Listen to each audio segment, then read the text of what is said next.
You're listening to the Cricket Podcast. Welcome back, everyone, to the Cricket Podcast for a short part 3. Max, we should wrap up on India for the last test. Could be the last test. You never know. Something might happen. The last test match ever. Yeah. Surprise expansion of the IPL. What are we looking at here then? So, Rohit Sharma, Jaiswal, Shubman Gill. That's nailed in. Yeah. We're nailed on for that. We're thinking KL Rahul will probably come in at number 4 to replace / not quite replace, slot in for Shreyas Iyer. Then they've got the Rajat Patidar, Sarfaraz Khan choice at number 5. They went Patidar in the second test, and I personally can't see them changing their mind after one match there. And then it gets a little bit interesting. Do you want to talk us through where you think India might go? Yeah, so I mean, I assume we'll be looking again at Bumrah and Siraj, and then it's a case of who's picking up the spin overs. So what do we need? 6, 7, 8, and 9 from here. So if you've got Jadeja, Axar, Ashwin, and Jadeja's fit, then I think that picks itself and gives you a bit more flexibility with who you want to play that. If Jadeja isn't fit, that's where you're going to have to throw in an extra bit with the bat, and that's where you might get Washington Sundar, or you might just get Kuldeep and Sarfaraz Khan as well. I think it's so much of that lineup rests on whether Jadeja's fit.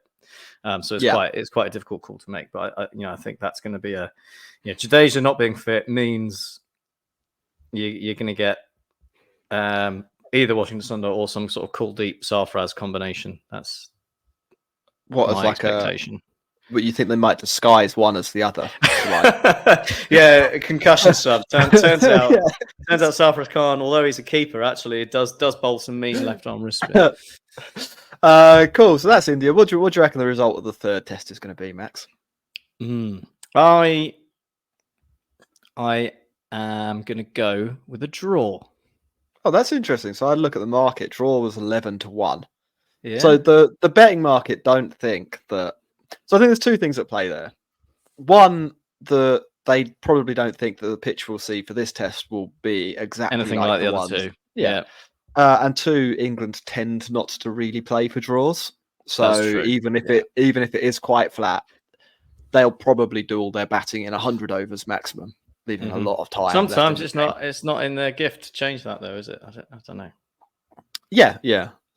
So I don't know. I think probably India will win. I've gone with India for both the first two tests. I mean, they are half the time. Yeah, they are the favourites, aren't they? But yeah, I don't know. I thought I'd go with something different. There's some other cricket on. SA20, the final just happened. The trophy was retained, Max. Do you want to really briefly summarise that for anyone who missed it? Yeah, so Sunrisers Eastern Cape are turning into the Mumbai Indians of the SA20. 2 seasons, 2 victories. Aidan Markram now back as captain extraordinaire. I think they deserved it on the basis of their kit. I think their kit was absolutely fantastic. Go and have a look if you haven't seen it. It's a very nicely patterned orange with sort of a good bit of orange trim on the blue trousers. I think it was great effort. But it was interesting because last year they won it, and we looked at their squad and we were like, that's gonna come bottom. It's terrible, and they went and won it and made us look like idiots.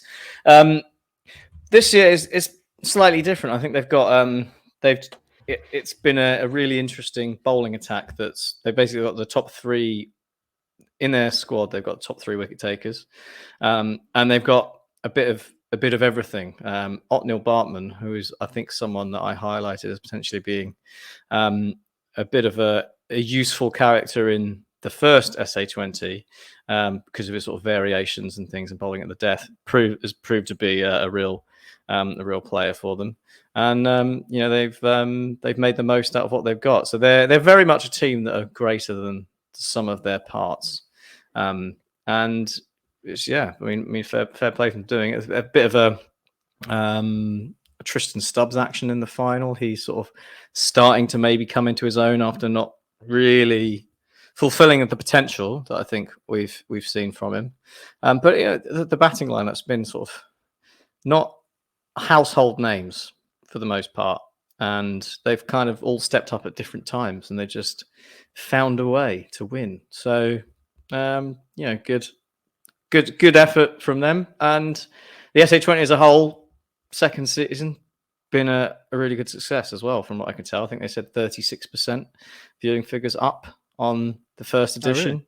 And considering, all the stuff about picking a second string to go to New Zealand and get absolutely hammered over there, it shows that, maybe prioritising SA20 was the right move. Tenancies have been good, viewing figures have been good, and Seen a few crowd catches. So big success for the second edition, and that's so important because obviously the first one's always fanfare, new thing, everyone's a bit excited. The second one, third one, that's where you sort of start seeing the test. That's the test, isn't it? Is the engagement there? Does it carry over? And it seems like it has. So promising signs for South African domestic cricket. So that's good. It's just to highlight Heinrich Klaassen quickly, because people might have missed this. In 13 innings in this tournament, he scored 447 runs at a strike rate of 208. That's disgusting. Yeah, not enough though. Not bad. He got a golden duck. Got a golden duck in the final. Yeah, So, that's it, isn't it? yeah, when cricket, you're so baby. reliant on a guy like Heinrich Klaassen and it doesn't work, you're stuck. I thought that was pretty funny. There's some other cricket on as well. Max, you just mentioned that New Zealand dominated South Africa B. Don't think we need to spend too much time on that, but twin centuries for Kane Williamson. Yeah, helps him double ton for Ratchin as well. Helps him, restate his case for greatest of his generation. To some extent, I think. Yeah, Ratchin with a double ton, never had a test century, then double tons up, and Neil Brand.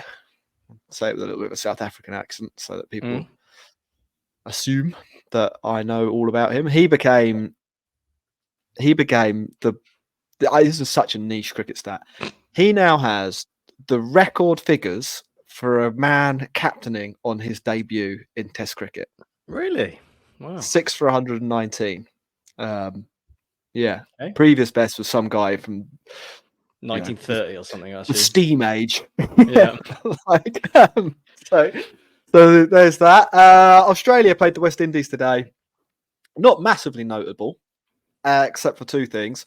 Glenn Maxwell, 120 or 55 rocks for him. Level now with Rohit Sharma, most centuries in T20 cricket. West Indies gave it a good go, actually. They were chasing 241, 207 for 9. So in orbit of the score they were chasing. And there was I don't know if you saw this, there was a run out in the second innings. Yeah. Australia forgot to appeal, and so the umpire didn't give it, which I'm there for. Sri Lanka, there is actually a bunch of cricket. I'm just picking out the real highlights. Sri Lanka, Patton Nasanka, double ton for him. First Sri Lanka to do so. Yeah. Nice work. And then Afghanistan in that match responded pretty well. Omazai and Mohammed Nabi with I think a double century partnership. But, I can't believe Mohammed Nabi's still going and going so well as well. He's been around forever, and he looks as good as he's ever been. It's amazing. They were in orbit of Sri Lanka's score, but didn't quite go over the line. No. And the under-19s World Cup final, Max, I don't know if you've got anything on this. It literally just wrapped up, so if you haven't, no drama. I know these things about the under-19s World Cup. There's a South African bowler, Quena Mafaka.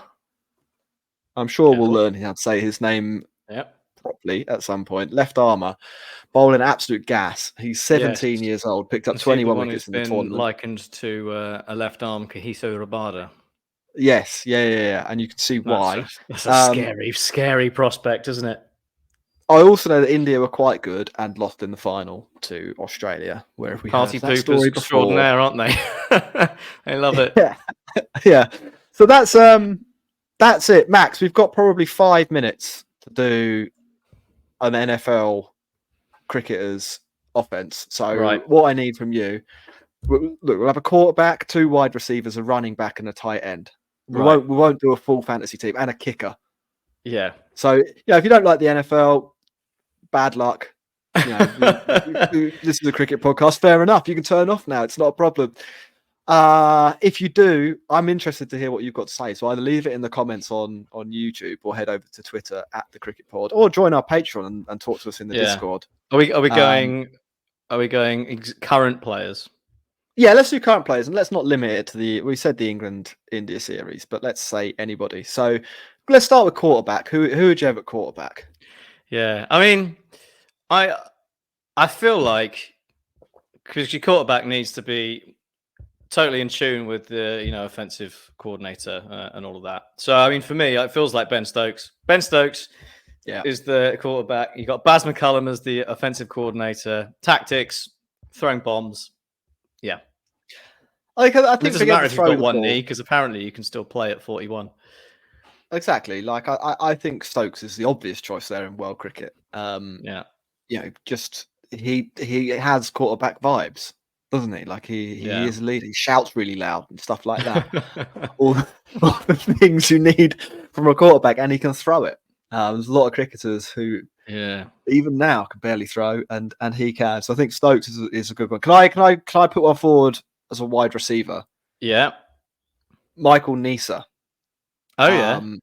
Unbelievable catches. Like the boundary catches. Yeah. Yeah. He knows, he's got great spatial awareness. He knows where he's got to be. He knows where teammates are. He can run a great route.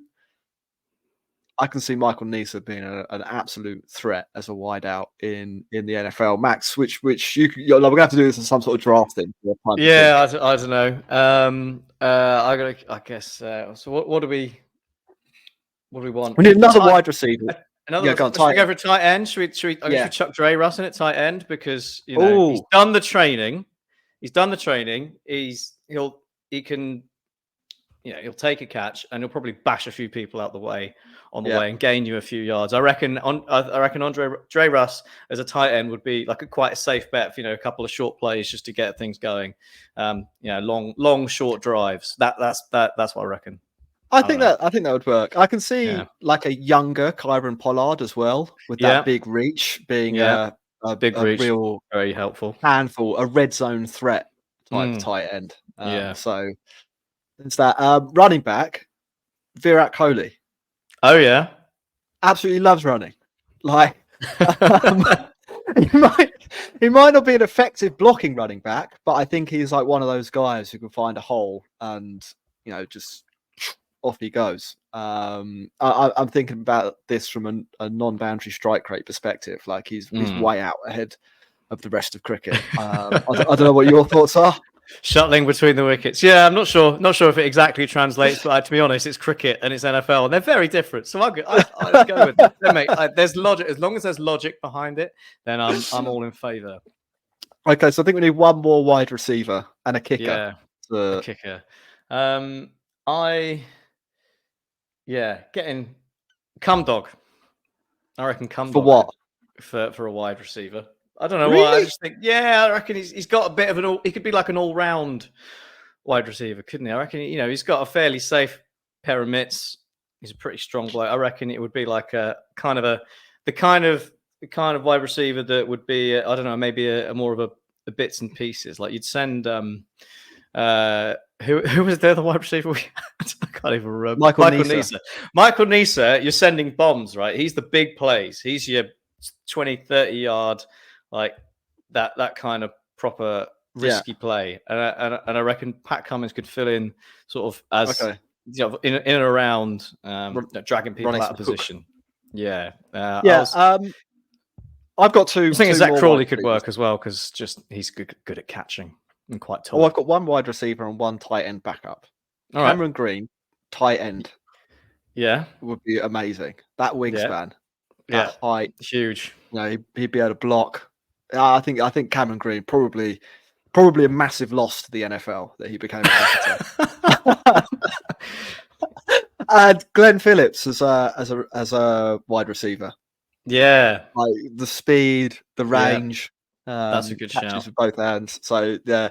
And then kicker, Max, I think it's got to be Donny, hasn't it? The best under pressure. Oh yeah, absolutely. And he can take it deep, and that's what you need sometimes. It's kick it deep. Mr. Max, Cool.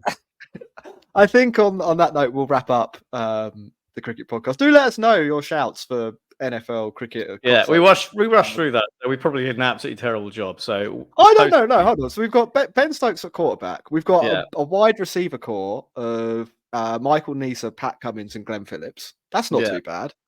Coley at running back. That's suspect. I think. I'll hold my hands up to that. Johnny Bairstow, he's quick between the wickets. Bairstow would be a much better option. Then we've got Cameron Green and Dre Russ as your two tight ends, rotating different threats. I like that, and Donny kicking.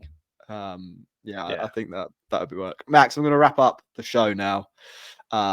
Looking forward to the next test. We'll be with you at lunchtime, UK time, or the end of, I suppose, day one. Mm-hmm.